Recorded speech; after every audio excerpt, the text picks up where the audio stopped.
Zdravo ljudi, danas snimamo pjesmu od Paninija. Odmah ćemo ući, ne želim video predug.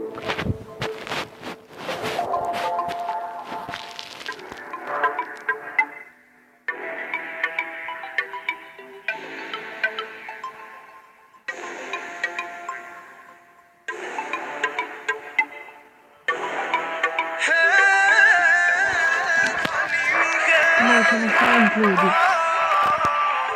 Idemo napad.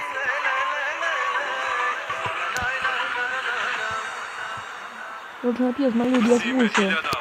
Milion.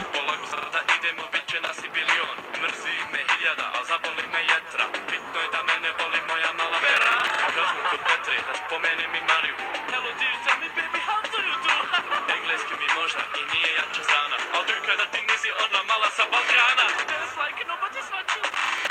Bilo što si sad svakog dana veća, ja to zovem trud, ti kažeš da je sreća.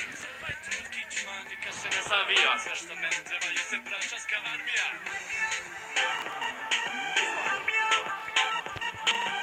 Armija.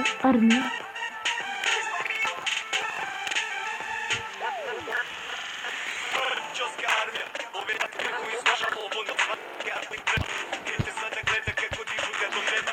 Znam da nije lako gledati te brojke, plani mi je stigao u pismu. Znam da nije lako, Debra, priznaj da te muči. Posle ovog ljubav će te zato bolje bježi kući. Kako si blogeru prodata dušo, neki youtuber koga si slušao. Zašto bi sebi ispisao nalog, a dobit ćeš nalog da probaš mu nalog. A šta je neki youtuber, puse ti manipulacija po Instagrama, ko fulga vraća, svinja ga bila da aktivirala. A džaba tu kad ti ništa čitava karijera prodana duša, gdje ti je Marija sad Reci mi Petra Ljubičica, što su praćalo? Zna se ko je najjača familija na Balkanu, jel' tako?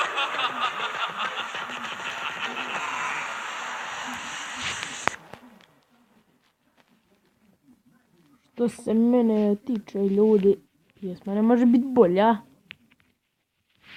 Dobro.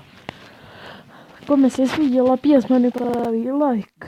Pozdravit ćemo u narednom videu. Ako ostavi komentar, doviđenja ljudi do narednog klipa.